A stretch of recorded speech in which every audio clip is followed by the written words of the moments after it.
Good morning, my dear students. Welcome back to online class of biology of class 6th. How are you all? Hope you all are doing good at your home.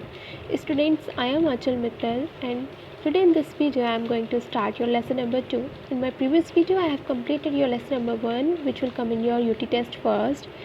Students, before summer vacation I have given you some holiday homework. I hope you all have done that well. So not further delay, take out your book and open lesson number 2. Today I will explain it. So the chapter name is Plant Life, the Flower. In this chapter, we will study about the flower, parts of flower, types of flower, function of flower, pollination, type of pollination, fertilization, the fruit, dry and fleshy fruit, the function of fruits, then the seed and the type of seeds here, and germination of a seed, types of germination. Now, here, first paragraph, you have already been familiarized with the different part of a plant body such as root, leaves, flowers, buds and fruits. Now, you will study more about the flower, the most attractive and beautiful part of the plants. The flower develops from a floral bud present on the stem. Student, in the previous chapter, in first chapter, we have already studied about the leaves, the roots and the venation, everything, but we didn't study about the flower in the detail. In this chapter we will study about flower. So now here the flower. A flower is the reproductive part of the plant. It may or may not be attached to the stem by means of a long stalk called pedicel. So here you can see in the diagram, here is a stalk, that this is called pedicel, from where we hold the flower. It may present or may not in the flower. The tip of the pedicel is slightly flattened, is called thalamus. Here the tip of the flower is slightly flattened. This flattened part is called thalamus. Next, all the outer parts of the flower arises from the thalamus. You can see here, this is the thalamus and all the parts of the flower arises from here. Okay, now parts of the flower. A typical flower has 4 main parts: calyx, corolla, androecium, gynoecium. All the 4 main parts of the flower arranged in the 4 whorls. So first let me explain you that diagram of this flower. Here you can see they have written sepal.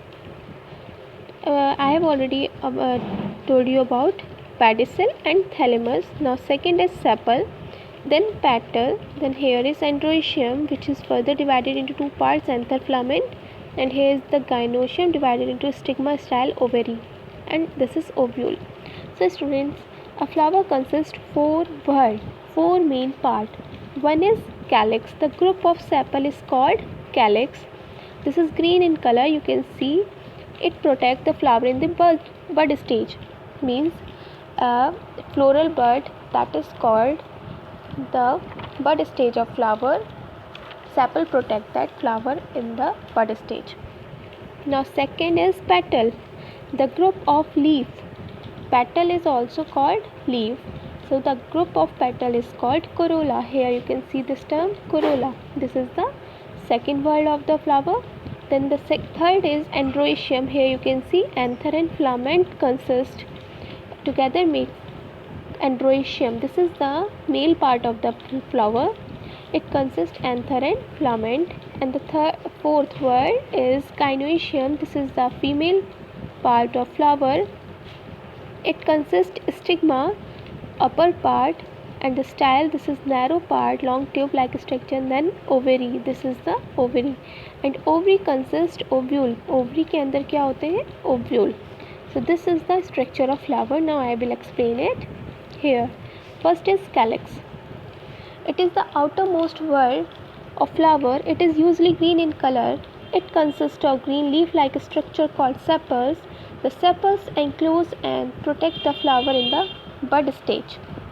Next, corolla. It is the second inner whorl of the flower. It consists of brightly colored large scattering structure scented structures called petals. They protect the other essential wall of the flowers and help in pollination. This is the attractive part. Obviously, the leaf of the flower is very attractive because that is colorful. Insects also attract from that. Now come on next page. Here androecium. In the third whorl of the flower, it is the male reproductive part of the flower. It consists of filament-like structure and stamen, called stamen, and the number of stamen in different flowers may vary from a few to more. Each stamen has two main parts, a thin, long and narrow stalk-like filament which support the anther, and a small bilobed structure called anther. Student, this is the structure of an androecium. Okay, so here this is the anther and this is filament. Okay, so here and filament and anther both form androecium. Okay, and the anther consists of yellow structure called pollen grains. The yellow structure, which is powdery in nature, powder जैसी होती है, that is called pollen grains, and the pollen grains take part in the reproduction of flowers. So keep in mind that pollen grains are present in anther. Where it is present in anther. Okay, now next word is gynoecium. It forms the fourth innermost whorl of the flower. It is the female reproductive part of the flower. It is composed of one or more carpels or pistils. Both are same term. Each carpels or pistil is composed of stigma, style and ovary. So this is the structure of gynoecium I am making here. Okay, so this is the stigma, the upper part of the flower, female part of the flower. This is the style, narrow part, and this is ovary. Ovary consists round shape structure, that is ovule. This is ovule. Okay, so stigma. First is stigma here. Stigma is the sticky disc-like terminal part of the ovary on which the pollen grains land. Second, style is the long, narrow thread-like tube extending from the ovary. It holds the stigma. And the last, ovary, is it is silent part which contain a small round-shaped bag called ovules. Now come on next page. Here's a table. Part of flowers and their function. Here, floral part, sepals. Sepals protect the inner parts of a flower at its bud stage. Petals. Petals protect the essential whorl of the flower, attract butterflies, bees and insects for pollination. They may also secrete scent and nectar. Stigma. It has a sticky substance for tapping the pollen grains. Style. Style holds the stigma high to catch the pollen grain. It varies in length. Ovary. It protects the ovule and grows into fruit. Ovule. The ovule develops into seeds. Filament. It holds the anther higher. Anther. It contains pollen grain. Okay. So keep in mind that the ovary protect the ovule and grows into fruits, and ovule grows into seed. Filaments holds the anther, and the anther consists pollen grains. Now type of flowers. Types of flowers.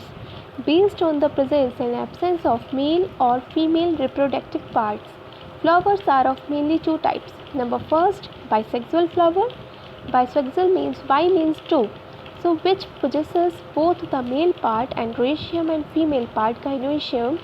Rose and hibiscus are the example of bisexual flowers. Students, so those flowers consist both androecium and gynoecium, both male and female part, that is called bisexual flower. And the unisexual means, uni means one, so which possesses either male part androecium or female part gynoecium. Papaya flower is an example of unisexual flower. So students, the flower in which only the male present or female present, so that flower is called unisexual flower. Examples: papaya. Now, function of a flower. A flower serves an important function in plants. As a reproductive part, it ensures the condition of a species by the process called reproduction. The first step of achieving this is pollination, and the second step is fertilization. So students, flower function as a reproductive part organ of a plant. So reproduction of flower also consists two steps. One is pollination and the second is fertilization. Now, pollination. What is pollination? First, I will explain you pollination. After that, fertilization. So, listen it carefully. What is pollination? For the formation of seeds, the pollen grains produced in the anther must be transferred to the stigma of the pistil. The process of transfer of pollen grain from the anther to the stigma of the same flower or another flower of the same type of plant is known as pollination. So students, suppose I am writing here anther. Okay, this is anther. I am making the structure also. Here this is the anther. Okay, and this is stigma. Okay, so this is the structure of stigma. I am making whole stigma, style ovary. This is the anther and filament. So when the pollen grains, where pollen grains are present? Pollen grains are present in the anther. So when the pollen grains go transfer from anther to stigma, here, this process is known as pollination. Okay, this process is known as pollination, and the stigma may be of that same flower or another flower take part in pollination. Okay, so it occurs naturally by means of some external agents such as wind, water and insects. Types of pollination. There are two types of pollination: self-pollination and cross-pollination. Now come on next page. Self-pollination. Listen it carefully. When the pollen grains from an anther of a flower are transferred to the stigma of same flower or another flower of the same plant, means here is a flower, you can see students, here is a flower and this is also two flowers on same plant पर ये दो flowers present है.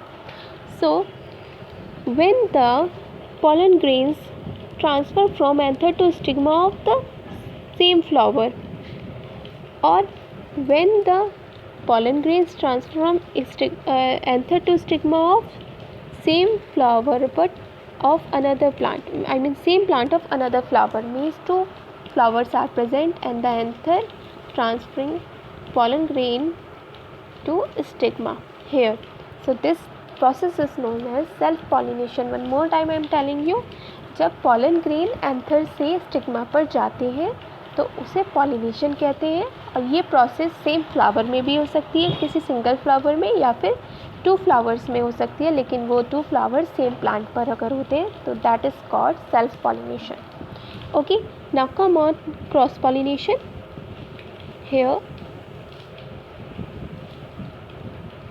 when the pollen grains are transferred from the anther of one flower to the stigma of another flower of the same type, means here are two plants of, suppose two plants of hibiscus are here. एक साथ दो plants हैं hibiscus के, एक flower यहाँ पर है और एक इधर है. So when the pollen grains are transferring from this plant to second plant, that is called cross pollination. Okay, so the definition is when the pollen grains are transferred from the anther of one flower to the stigma of another flower of the same type, it is termed as cross pollination. It occurs through external agents. What are external agents? I am telling you here. Agents of cross pollination. Cross pollination take place by various external agents like wind, water, insects. How wind take place in pollination? Listen. Pollination by wind. Some plants like maize and wheat have dry light pollen grains produced in large quantity. As the flowers of these plants get matured, pollen grains are blown away by the wind. So, how they are taking wind is taking pollen grains. Okay, some of these pollen grains fall on the stigma of the flower of same type, thus resulting in pollination. Okay, now come on next agent, pollination by water. In some aquatic plants like Hydrilla and Vallisneria, the male flowers are completely submerged in water. On maturity, they get detached and float on the surface of water.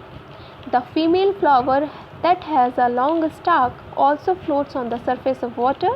When a male flower moving with the water current comes into contact with the female flower, the pollen grain fall on the stigma, thus leading to pollination.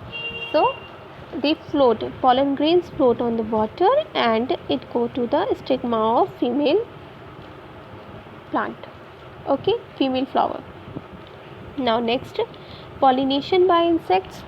Insects like bee and butterfly collect nectar from flowers. When these insects alight on a flower, the pollen grains stick to their body. So pollen grains are sticking with the body of insects, and when they visit another flower, the pollen grains are transferred to the stigma, and their sticked pollen grains transfer to the stigma or another flower, this leading to the pollination. Example: orchids, harshingar and salvia. So students, the pollination occur in the same flower, keep in mind. Now next page, here the difference between self pollination and cross pollination. So the transfer of pollen grains take place from anther to the stigma, same flower or another flower of same plants is called self pollination, and the cross pollination, the transfer of pollen grain take place from the anther of one flower to the stigma of another flower of same type. This is the another flower of same type plants, but this is the same plant. Okay. Now next, in this type of pollination, external pollinating agents are not required. In this type of pollination, external pollinating agents such as water, wind and insects are required. Third, the flowers need not be large, showy or scented. Flowers should be large, showy and scented.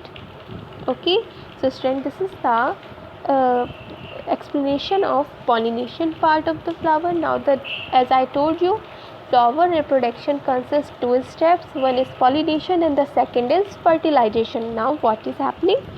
Stigma, pollen grain already present on the stigma by the process of pollination. Fertilization will occur.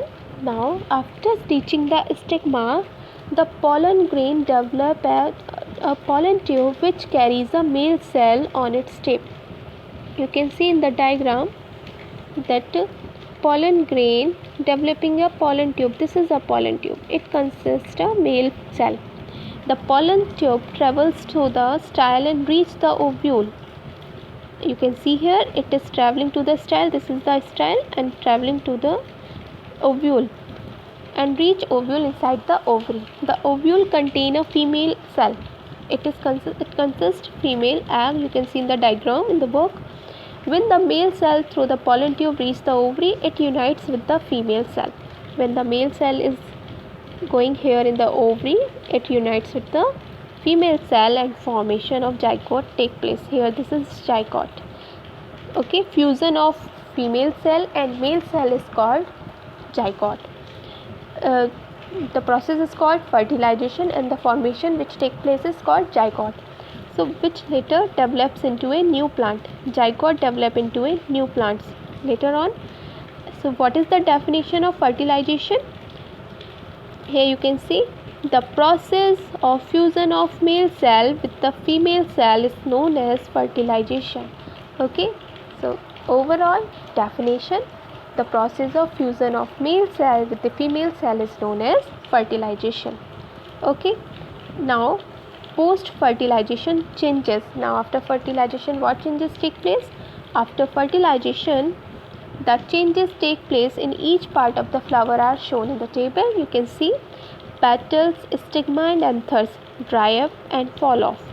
Sepals often types and stay attached. Ovary develops into fruit. Ovary wall develops into fruit wall, and the fifth ovule develops into seed. So students, it is sufficient for today. In my next video, I will give you another portion of this chapter. I will explain it. So what you have to do today, you have to read this chapter again. You have to search the hard terms and their meaning also. Thank you. Have a nice day. I will meet you in my next video with another topic of this chapter. Take care.